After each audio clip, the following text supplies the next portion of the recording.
My wife gave me divorce papers at my birthday party. Surprise, I met someone better. 6 months later, she was sleeping in her car outside my place.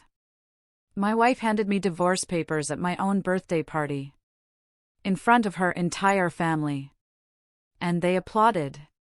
6 months later, she was sleeping in her car outside my apartment, begging me to take her back.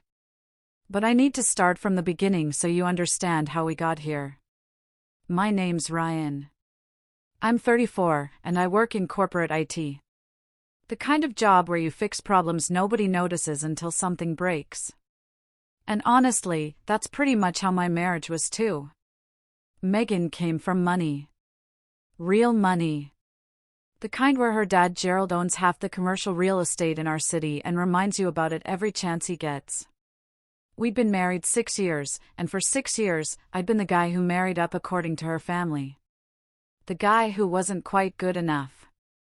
The guy who should be grateful Megan even looked at him twice. I was self-made. Worked my way through college. Built my career from nothing. But to them, I was just some middle-class IT guy who got lucky. Her dad never missed an opportunity to remind me either. Little comments at family dinners about real business versus tech support. Jokes about how I probably couldn't afford the wine we were drinking. Suggestions that maybe I should let the men talk when business came up. I took it all because I loved Megan. Or at least I thought I did. Or maybe I just loved the idea of proving them all wrong. About 3 months before my birthday, things started changing. Megan got distant. Cold. Like she was physically there but mentally checked out completely. She started working late. Really late. Coming home at 10 or 11 smelling like expensive cologne that definitely wasn't mine. She'd smile at her phone in ways she hadn't smiled at me in months. And when I'd ask what was funny, she'd brush me off and turn the screen away. I'm not stupid. I knew something was off. But I kept thinking maybe I was paranoid. Maybe I was insecure. Maybe if I just tried harder, everything would go back to normal. I started doing more around the house.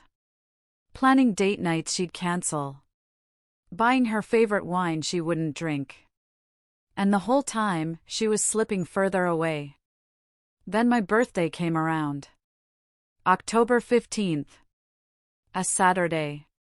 I wasn't expecting much. Maybe dinner at home. Maybe she'd remember to get a cake.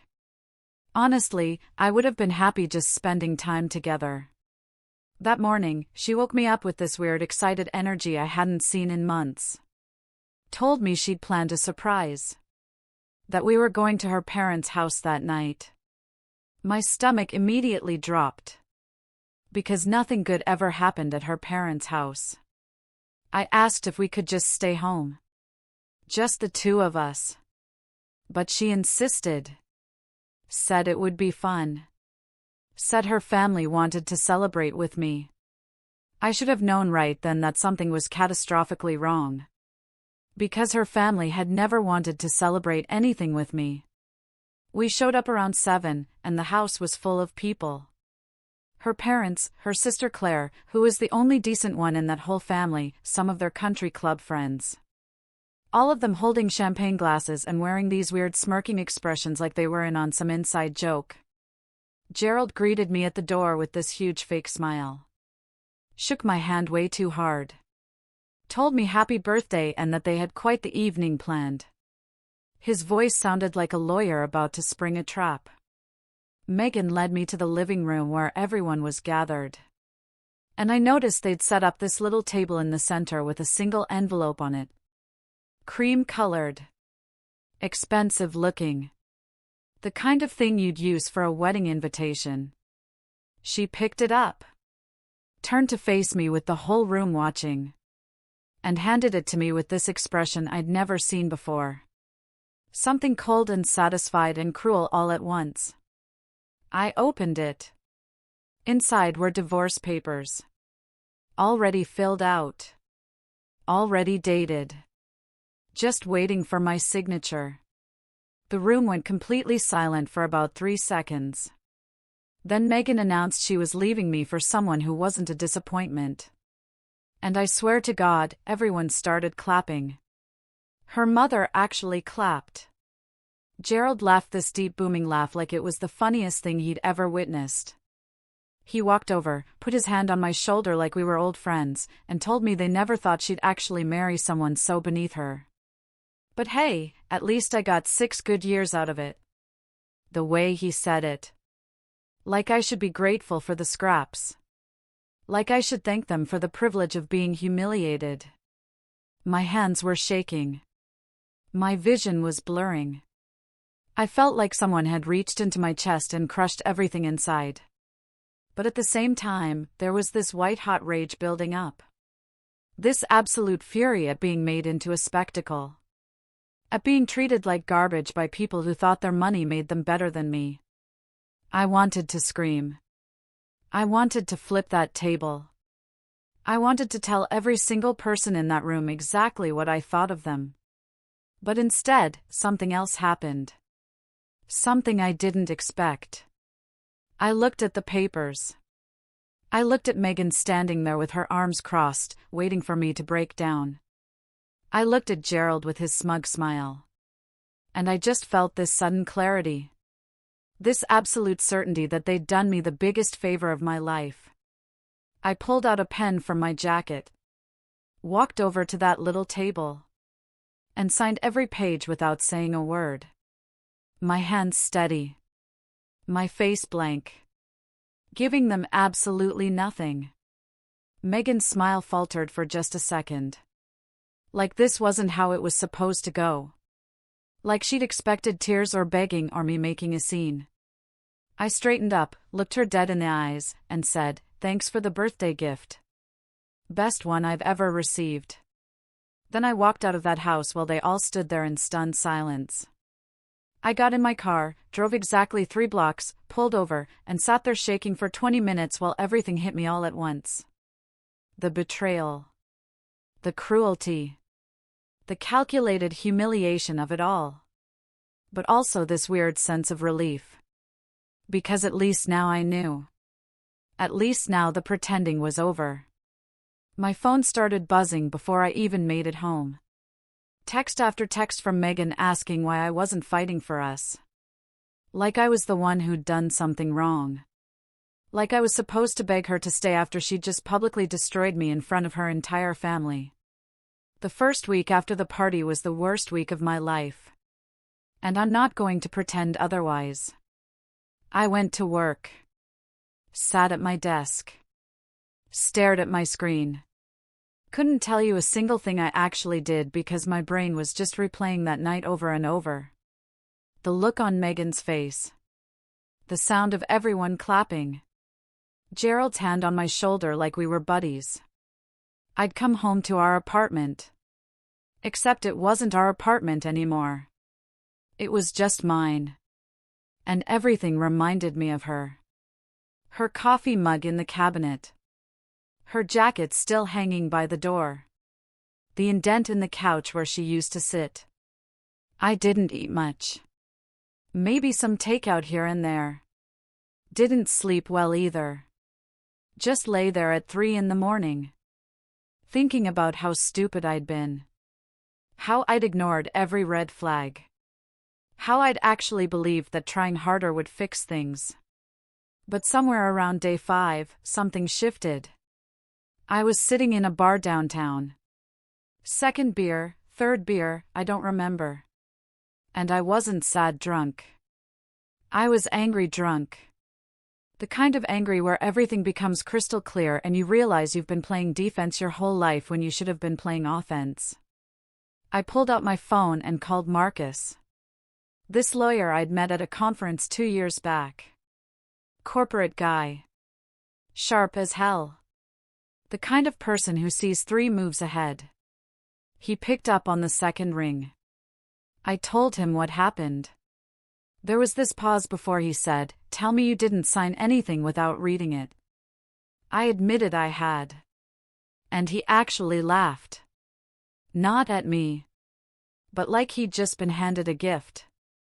He told me to meet him at his office Monday morning and to bring everything. Bank statements, emails, anything I had access to. When I asked why, he just said Megan's family made a critical mistake. They humiliated me publicly. And that changes everything. That weekend, I started going through our shared files. The cloud storage we'd set up years ago for household stuff. And that's when I found it. There was a folder buried 3 layers deep. Labeled something innocuous like Work Projects 2024. And inside were hundreds of messages between Megan and someone named Derek. A colleague from her firm.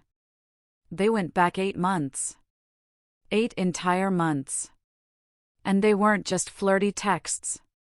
They were detailed. Explicit. Planning meetups at hotels. Laughing about how clueless I was. Discussing their future together like I was already gone. There were photos. Screenshots of hotel reservations. Receipts from restaurants I'd never been to.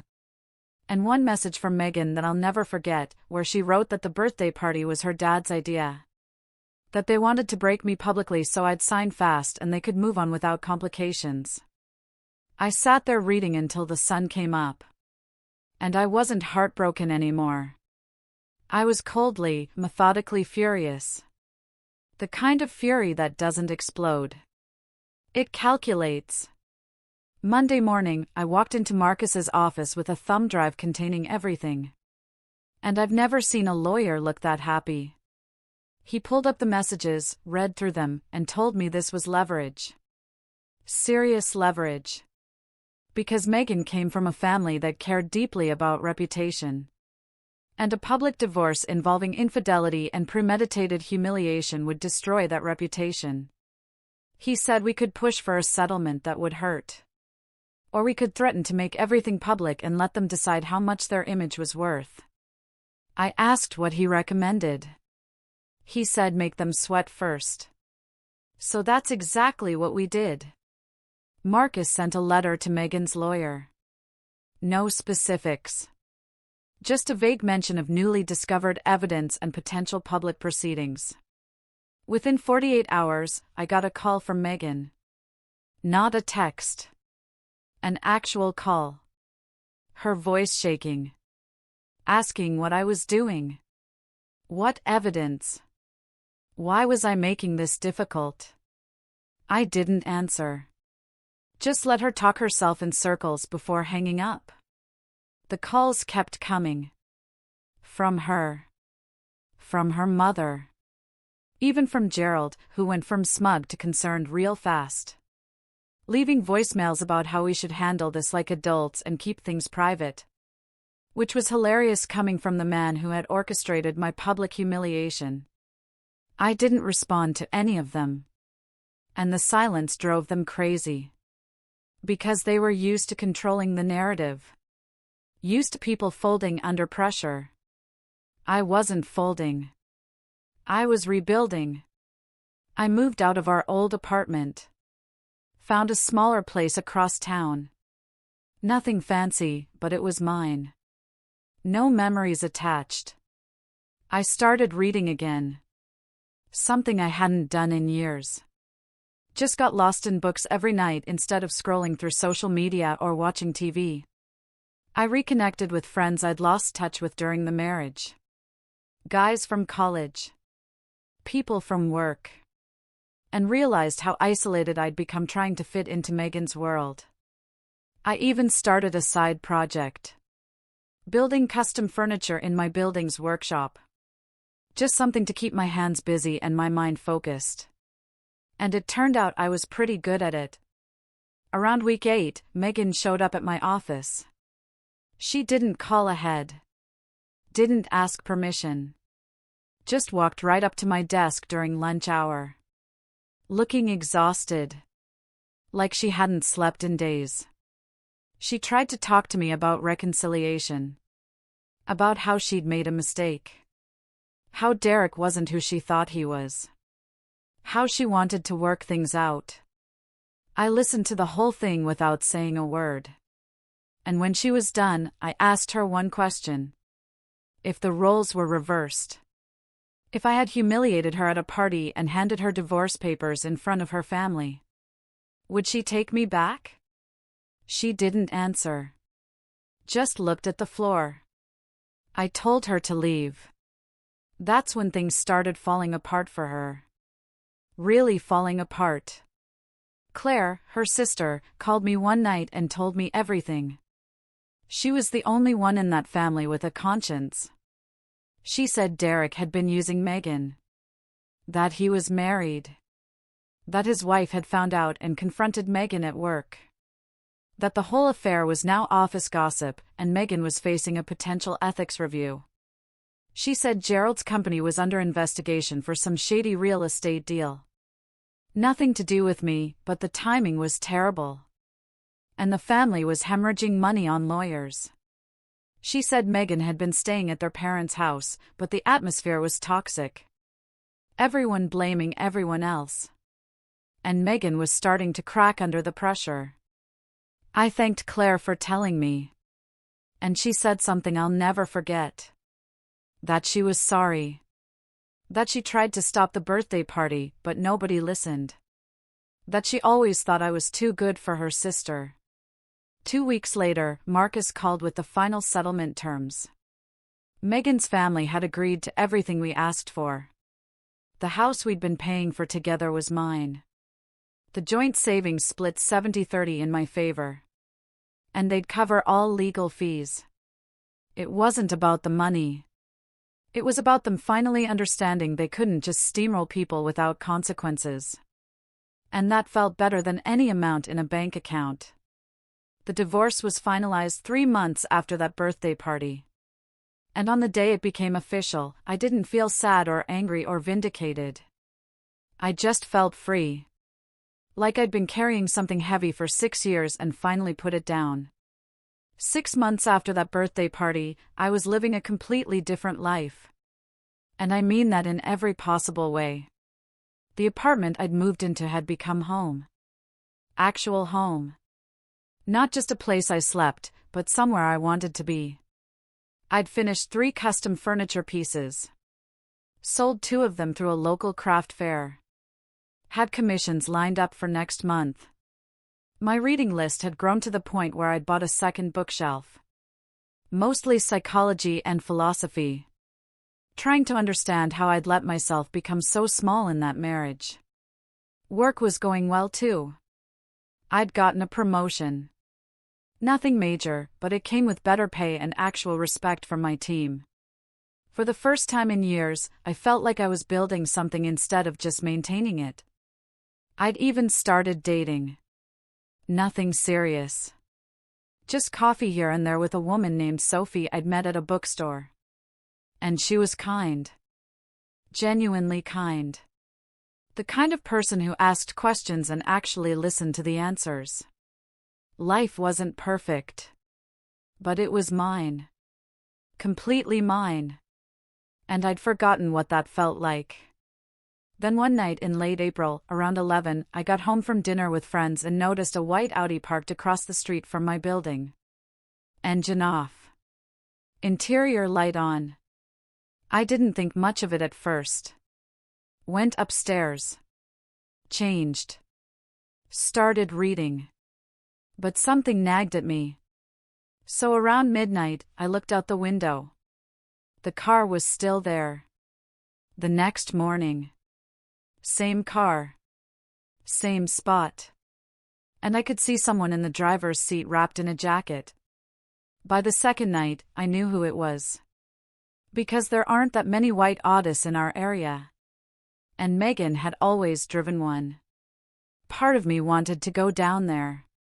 But another part, the part that had spent 6 months rebuilding, told me to wait. To let her make the first move.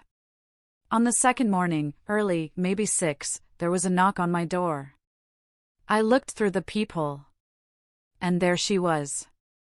Megan. But not the Megan from the birthday party.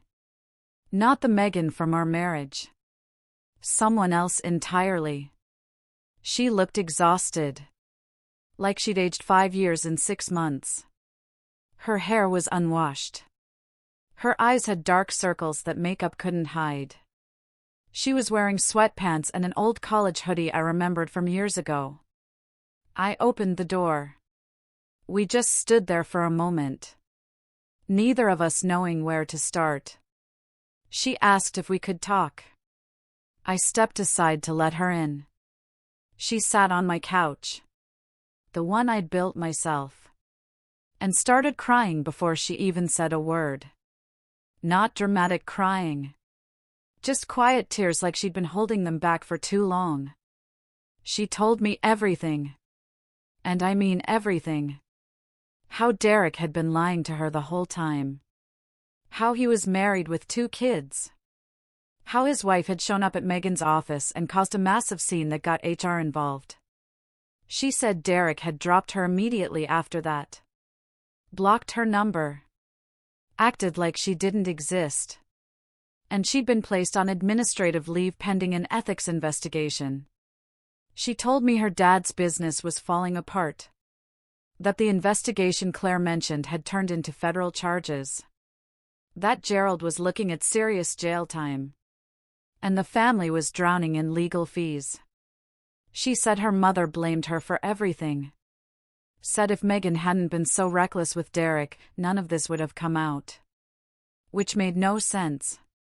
But grief and anger rarely do. She told me she'd been staying in hotels at first. Then with friends.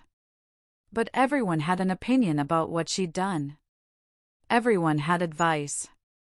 And eventually she ran out of places to go. So she'd been sleeping in her car for 2 nights outside my building. Because she didn't know where else to turn. I listened to all of it without interrupting. And when she finally stopped talking, she looked at me with this desperate hope. Said she'd made the biggest mistake of her life. That she wanted to come back. That we could start over. That she'd changed and learned and would spend the rest of her life making it up to me. She reached for my hand. And I pulled it away. Not aggressively. Just firmly. And I told her something I'd been thinking about for months. I said, "Thank you." She looked confused. So I explained. The divorce. The humiliation. All of it had saved my life in ways she'd never understand. I told her I'd spent 6 years trying to be enough for her and her family. 6 years shrinking myself to fit into their world. And the birthday party had freed me from that. Showed me exactly who they were and exactly who I didn't want to be. I said I'd rebuilt everything. My career. My friendships. My sense of self-worth. And I wasn't going to tear that down for someone who'd only come back because all her other options had disappeared. She started crying harder. Saying I didn't understand. That she really had changed. That she loved me. And I told her maybe she did. But love wasn't enough. Not after everything. Not when trust was gone and respect had never really been there. I told her she could stay tonight. One night. On the couch. Because I wasn't going to let her sleep in her car. But tomorrow she needed to leave and figure out her own path forward. She nodded. Wiped her face. Asked if there was any chance. Any possibility down the road. And I said honestly, I didn't know. But right now, the answer was no. That night, I lay in bed listening to her cry in the other room. And part of me felt guilty. But most of me felt certain.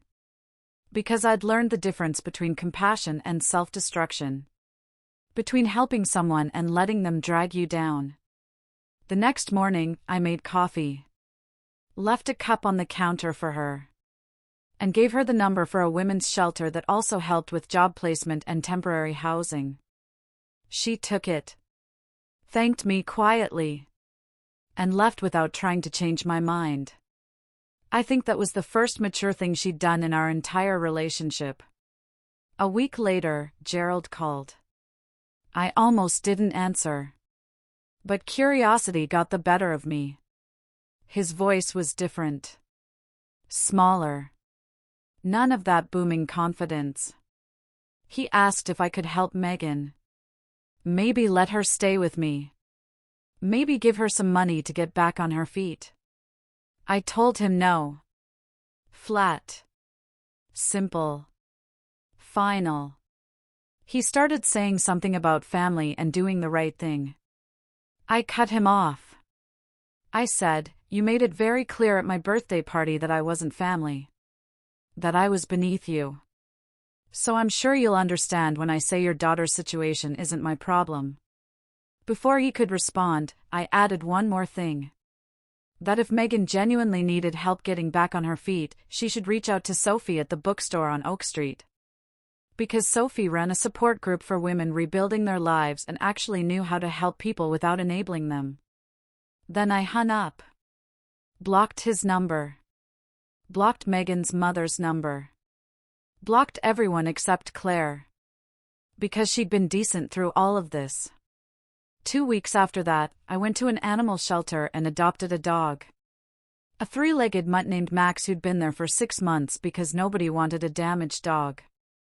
I figured we'd be good company for each other. I took Max home. Set up his bed next to my bookshelf. And that night, while he slept and I read, I realized something important. What I thought was the end of my life. That birthday party. That public humiliation. Had actually been the beginning. The moment I stopped living for someone else's approval and started living for myself. Megan had wanted to destroy me that night. Or maybe she just wanted to hurt me. I'll never really know. But what she'd actually done was set me free. And 6 months later, sitting in my apartment with my dog and my books and my furniture and my quiet, peaceful life, I'd never been more grateful for anything. What would you have done in my situation?